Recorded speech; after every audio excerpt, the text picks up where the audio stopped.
کہتا ہے اگر یہ عشاء کے بعد سورہ یاسین پڑھی جائے تو اس سے مشکلات حل ہوتی ہیں۔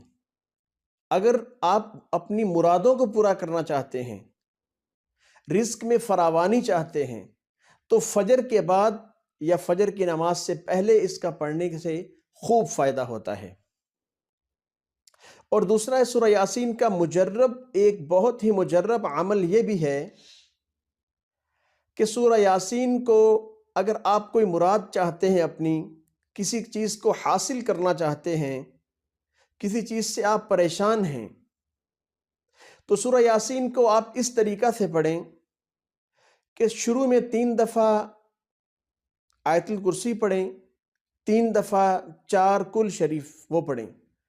اور 3 دفعہ درود ابراہیمی پڑھیں۔ اور اس کے بعد آپ کی جو بھی دعا ہے آپ ایک پیپر